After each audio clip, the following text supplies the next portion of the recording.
Baik, materi kita untuk yang pertemuan kali ini yaitu mengenai bagaimana cara membina hubungan dengan pelanggan. Masih dengan KD 3.5 tentang menganalisis strategi pemasaran. Kemudian nanti tujuannya kamu diharapkan mampu memahami bagaimana sih cara membina hubungan dengan para pelanggan.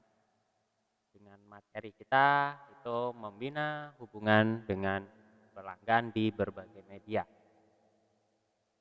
Oke, nah seperti biasa sebelum masuk ke materi pelajaran, saya akan berikan kamu sebuah quote.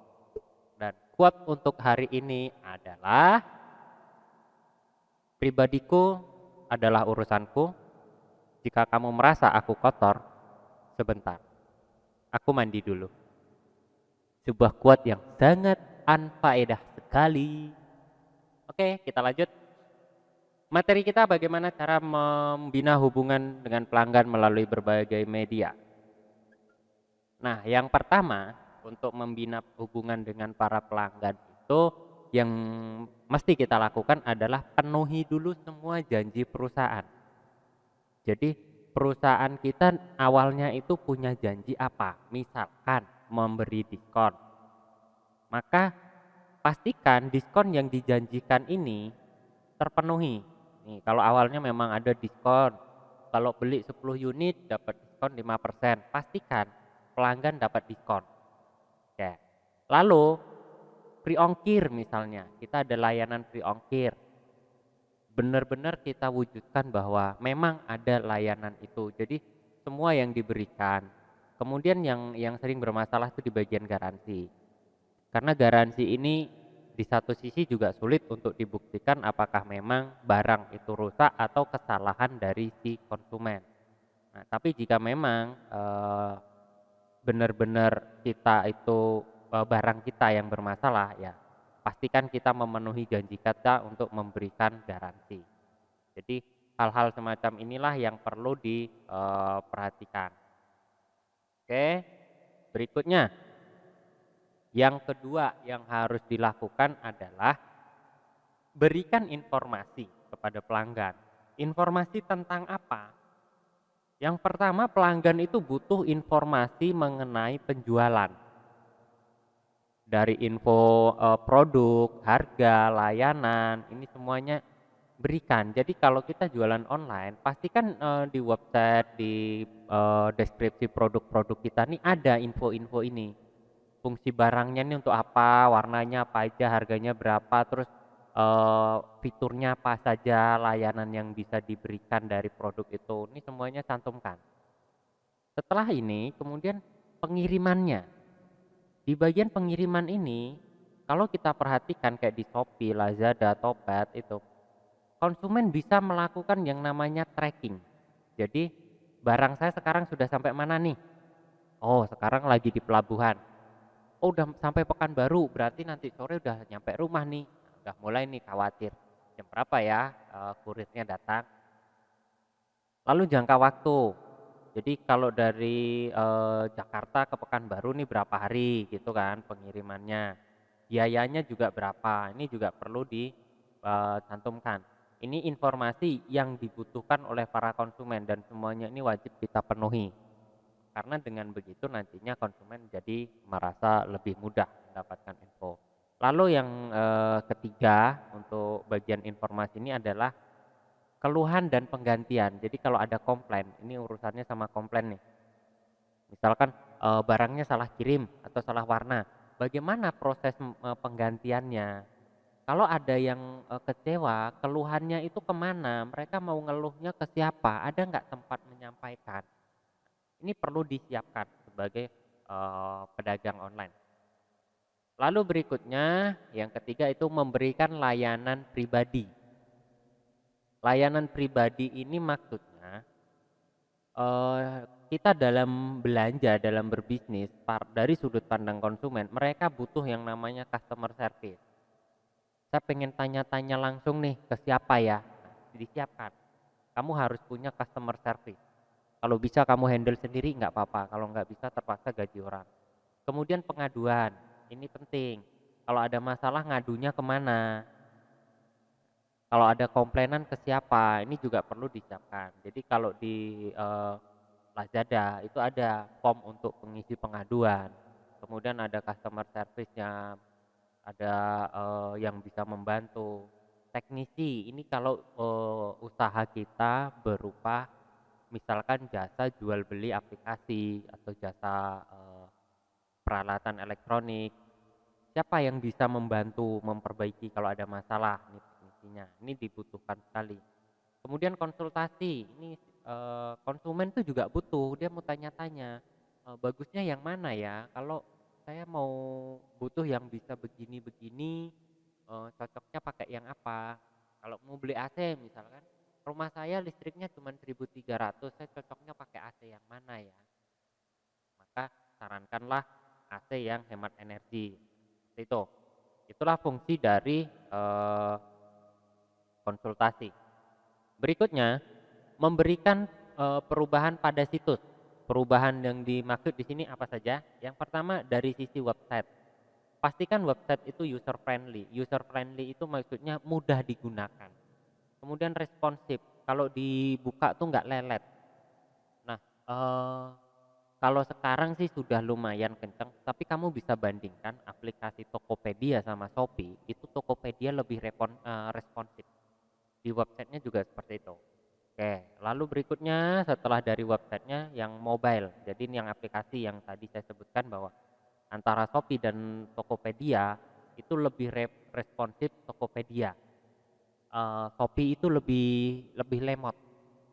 Bukan bukan berarti berat, tapi terkadang memang dari jenis coding pemrogramannya. Lalu update.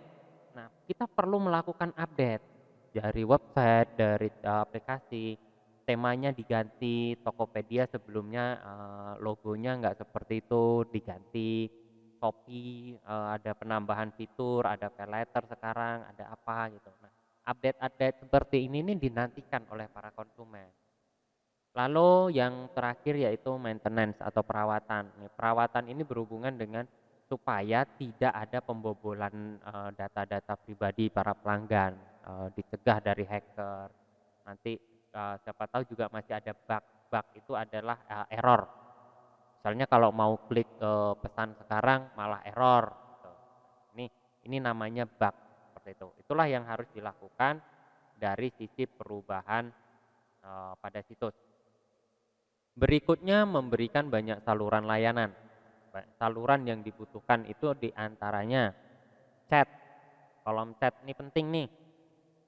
Eh, Kalau di Shopee, di Topet dan lainnya kan ada nih chat yang langsung. Ini bukan chat melalui WhatsApp dan segala macamnya, tapi chat yang ada di dalam aplikasi itu sendiri. Contohnya ya kalau kamu belanja di Shopee kan kamu bisa tuh ada kolom chat tanya penjual seperti itu. Kemudian form ini kalau misalkan ada pengaduan, mungkin ada form pengisiannya, ini Lazada melakukannya. Kebetulan saya belum pernah melakukan retur barang, jadi saya kurang kurang paham sama yang Shopee dan Tokopedia. Lalu ada email. Email ini kalau misalkan ada yang mau ngirim email, beritanya lumayan panjang, mau berkirim pesan yang lebih spesifik itu bisa pakai email. Cantumkan email resmi perusahaan. Lalu telepon call center ya yang siap membantu. Ini juga penting. Ketika kamu punya usaha yang memang sifatnya itu orang harus segera dilayani kebutuhannya.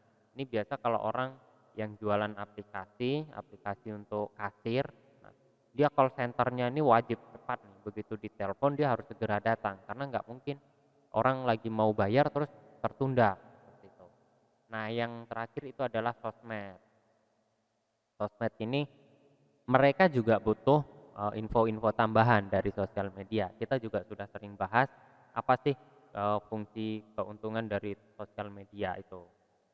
Oke, berikutnya yang wajib kita hadapi adalah menyelesaikan masalah pelanggan dengan cepat. Jadi ketika ada pelanggan yang memiliki keluhan, keluhan ini masuk ke kita terima, segera berikan respon. Kita kasih respon. Oh, keluhannya apa? Salah kirim, warnanya nggak cocok. Setelah tahu, kasih solusi. Solusinya apa? Baik Bapak atau Ibu, baik Kakak, kita akan ganti barangnya sesuai dengan warna yang Kakak inginkan. Nah, ini solusi. Setelah solusi diberikan, langsung ambil tindakan. Tindakannya apa?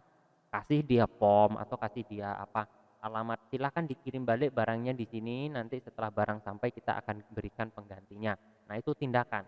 Setelah tindakan dilakukan, dievaluasi, sebenarnya kemarin kenapa sih kok bisa salah gitu. Setelah dievaluasi, maka semuanya ini akan selesai dan konsumen akan eh, tidak kecewa karena keluhan dia ini ditanggapi dengan cepat dan terselesaikan. Seperti itu. Lalu berikutnya yaitu adalah memberikan ruang untuk keluhan pelanggan. Jadi ruang untuk pelanggan ini banyak maunya. Bahkan dia sampai butuh ruang untuk mengeluh. Kemana? Kalau dia punya pertanyaan, dia harus sampaikan ke siapa. Kalau dia mau mengkritik, kemana kita bisa mengkritik. Kalau dia mau kasih saran, sama siapa. Kalau dia mau ngomel-ngomel yang lain-lain, ya kemana. Ini ada tempatnya, tempat pengaduannya gitulah. Kritik dan saran, yaitu kotak-kotak pengaduan. Ini perlu disiapkan juga. Oke, berikutnya memberikan reward. Ini disukai oleh para pelanggan. Reward ini misalkan kalau belanja sudah 10 kali itu dapat namanya silver. Silver dapat hadiah apa? Kalau nanti sudah 20 kali dia berubah jadi gold. Hadiahnya apa? Tiket jalan-jalan mungkin. Lalu nanti kalau sudah 50 kali belanja dia jadi platinum. Nanti dapat hadiah beda lagi. Ini reward. Jadi ada hadiah-hadiah untuk para pelanggan yang setia. Oke, kita sudah sampai kepada kesimpulan. Nah, kesimpulan untuk pembelajaran kita hari ini adalah pelayanan prima itu menjadi kunci dalam membina hubungan dengan para pelanggan. Karena manusia pada dasarnya adalah makhluk yang suka dengan perhatian. Begitu juga pelanggan. Jadi dalam membina hubungan, pastikan kamu memberikan perhatian yang cukup untuk para pelanggan kita semua. Oke. Dan untuk materi yang akan datang, kita masih tentang menganalisis strategi pemasaran. Dengan tujuannya kita akan memahami strategi mendapatkan keuntungan. Jadi materi kita bagaimana mendapatkan keuntungan. Oke. Terima kasih sudah menyimak video ini dan sampai ketemu di pertemuan berikutnya.